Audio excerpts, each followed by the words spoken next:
Voilà, je suis dans ma série vidéo. J'ai envie de partager avec vous tout ce que je connais et en faire bénéficier le plus grand nombre.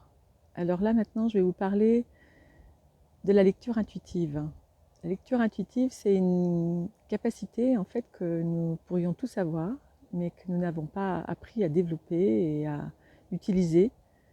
J'ai eu la chance de pouvoir restaurer cela chez moi et je me suis aperçue que c'était vraiment à la fois très joyeux de vivre ça, parce que ça se dessine dans la perception que j'ai comme des bandes dessinées. Je vois des personnages avec des habillements, des attitudes, des façons d'être que j'explique à chacun et qui donnent de la clarté sur ce qui se passe à l'intérieur de soi. Et il y a plusieurs aspects que l'on peut regarder ainsi, enfin en tout cas dans ceux que je regarde moi, il y en a peut-être plein d'autres encore qui pourraient être explorés. Un aspect que j'aime bien, c'est d'aller regarder le féminin et masculin intérieur. C'est comment ça s'équilibre en nous entre notre réceptivité et notre expressivité. Et parfois, les deux s'équilibrent vraiment, sont au service l'un de l'autre, et parfois ils ne se connaissent même pas. Cette partie du féminin, ce yin et ce yang masculin intérieur, expressivité, ne se connaissent pas. Et après, nous avons la désolation de voir que sur l'extérieur, dans les relations que nous avons entre hommes et femmes, eh bien, quelque chose ne fonctionne pas. Ce qui est dehors est le reflet de ce qui est dedans. Lorsque en nous, ce n'est pas équilibré, ça ne peut pas non plus l'être à l'extérieur. Donc ce qui me plaît dans le fait de faire ces lectures, c'est que je sais qu'ainsi nous participons à équilibrer aussi notre relation au monde.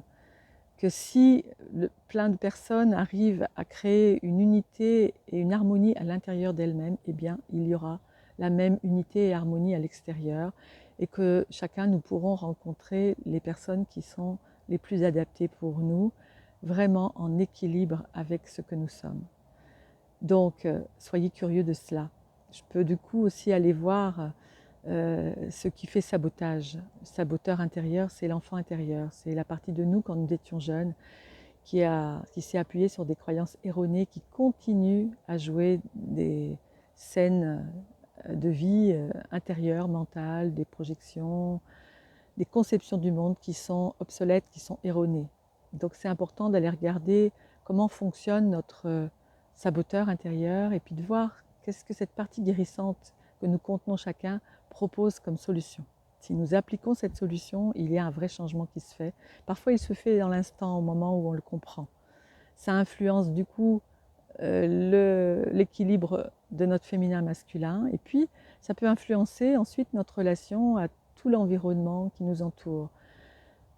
Plein d'autres aspects peuvent être regardés. On peut aller par cette quête visuelle, je peux aller regarder la manière dont vous êtes en relation avec une personne.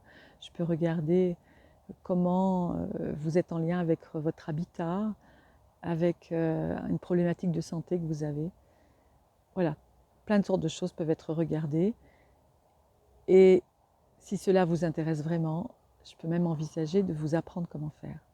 Voilà, donc soyez curieux, venez visiter mon site, regardez à quel moment les dates sont proposées pour faire ces explorations. Je vais en faire régulièrement et parlez-en autour de vous. Cela peut concerner plein d'autres personnes qui ont soif d'être enfin en équilibre et en harmonie dans leur propre vie. Je vous dis donc à très bientôt.